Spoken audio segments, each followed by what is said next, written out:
I would say the last 2 weeks been a big transitional stage for me. Obviously, learning with more checks, being more vocal, playing a new position, actually multiple new positions.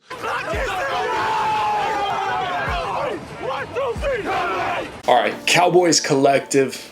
Let's get into the episode today. So, common theme today seems to be one player, and that is Micah Parsons. Our first round, 12th overall linebacker selected out of Penn State. Kind of the top rookie coming into the class this year for us. Many people projected him to be the top defensive player in this year's draft. Well, he finally put the pen to paper and signed his rookie deal. The deal looks to be $17 million over 4 years, obviously with the standard fifth-year option for first-round picks. $9 million signing bonus, but it's a done deal. Micah Parsons put the pen to paper and is officially a Dallas Cowboy. So let's get more into his play in OTAs and minicamp. He's been lining up everywhere. Play Sam, middle, and Will, so I've been learning them all right now.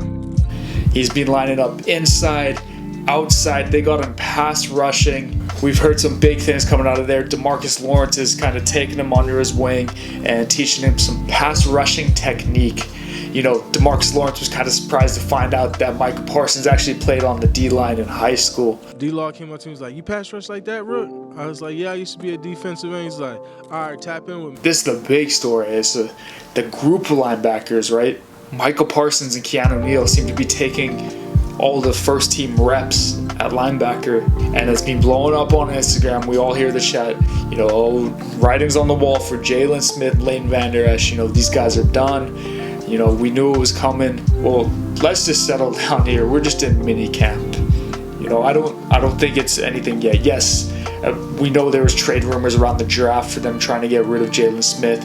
We know they've been taking calls on Leighton Vander Esch.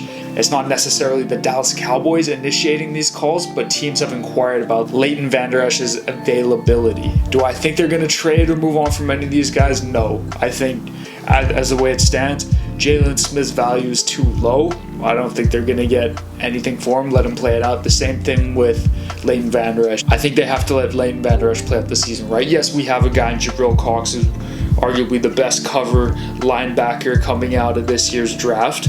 Could definitely fill that outside linebacker spot. Yes, we have Keanu Neal slated to play in there too, but Keanu Neal's taken majority of his reps at safety. So we don't know what the permanent solution is at linebacker yet. So I think the big thing, and I've kind of gotten away from it, but the underlying thing is we have tape on Jalen Smith and Leighton Vander Esch at the NFL level. Dan Quinn knows what he's working with when it comes to these guys. He doesn't need to give them the starting reps now in minicamp because he knows their game. He knows what they need to develop, and he knows what they need to take him to the next level. He needs to see what Micah Parsons can bring to the table, right? It's a whole another level. We're talking about the difference between college and NFL. How many guys we see come out of college that just do nothing in the NFL, right? Every year. I think this is more of a storyline of assessment. I'm not buying too much into that. This is writing on the wall for Jalen and Leighton Vander Esch. I'm looking at more as that Dan Quinn is really trying to understand what his guys bring to the table and how he can best produce, right? We have NFL footage on Keanu Neal, but he predominantly played as a safety. Even though he's familiar with Dan Quinn wants to get him some reps just to see what he's working with at the linebacker position. It's a crowded linebacker room, we know, but there's options, and Dan Quinn has to do his best job in assessing everyone to find the right person for the job. And that's all I see it is. He's just giving the guys he doesn't have that much footage on a chance to prove themselves, an opportunity to see what it's like to go against these top guys. And I'm not buying into it any further from there. You know, if this was training camp, maybe I'd be buying a little more to it, but it's just mini camp. So let's wait till they get to Oxnard before we start running with these storylines. Another interesting place we've seen Micah Parsons line up is directly across from the wide receivers, you know, Simi Fehoko and Amari Cooper. And I'm not talking about on the field, no TAs. I'm talking about on the chessboard. We saw a funny little story come out on Instagram. You know, Micah Parsons was posting that he smoked Simi Fehoko in chess. I think Fehoko was saying Micah Parsons was cheating. It was kind of a little back and forth there, but I think Parsons took 2 games.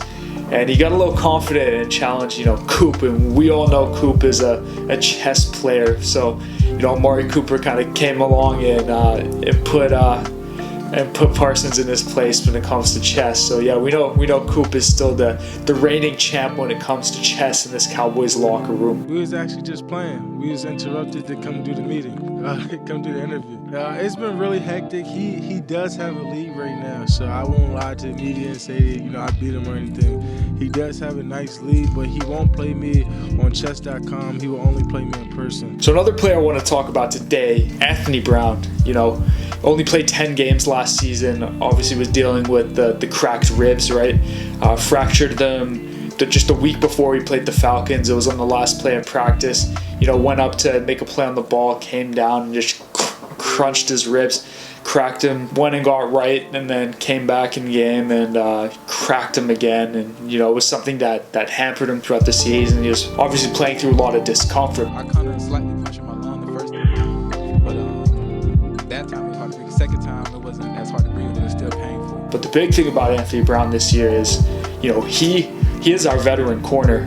Obviously Trayvon Diggs is our number one, but he's just entering the second year of his NFL career. Anthony Brown is, really the guy that's been there since 2016, I believe. He's just saying he's going in with the mindset of, being that big brother, taking these young guys under his wing, and he wants to do everything he can because by helping these other guys, he says he's putting the Cowboys in the best position to win a Super Bowl, which is their ultimate goal. My mindset is to make everybody better around me and, do my job at the same time. Try to bring a championship back to this team. And we're going to do that this year. He also had a lot of praise for Dan Quinn, said they're miles ahead of where they were last year. It wasn't necessarily a knock on Mike Nolan, just a nod to the fact that they've had, OTAs to prepare. It's been a huge difference. But it seems to be a common theme amongst a lot of defensive players. They're saying this year it's much clearer. Everything's on page. Communication's been a lot stronger. They're learning, the calls. Within that praise, he said he loves Dan Quinn, loves his coaching style. Has high praise for Dan Quinn focusing, on the fundamentals. It's a positive thing for this defense. Now, these are all great things we're hearing from Anthony Brown, but I think it remains to be seen what his role will be. Obviously, it's just going to be a camp battle like number 5,000 between him and Jordan Lewis for that nickel spot. Neither guy really has the size or stature to play that number 2 corner spot in Dan Quinn's defense. We know Dan Quinn loves length, size, all that stuff, but I think it's really going to come down to that nickel spot. You know what? Walter Thurman was playing in Seattle in the Legion of Boom. I'm excited, man. If we're seeing how versatile Parsons is in these practices, and I think he's going to allow us to bring a lot of, mismatches to the game plan. It's going to be an exciting season for sure, but I'd love to hear your thoughts on what you think about, Micah Parsons and Keanu Neal getting, majority of the first team reps. Do you think this is the Cowboys slowly shifting away from Jalen Smith or Leighton Vander Esch, or do you think it's more along the lines that they just want to assess the new talent in-house? Let me know your thoughts, and Cowboys Collective out.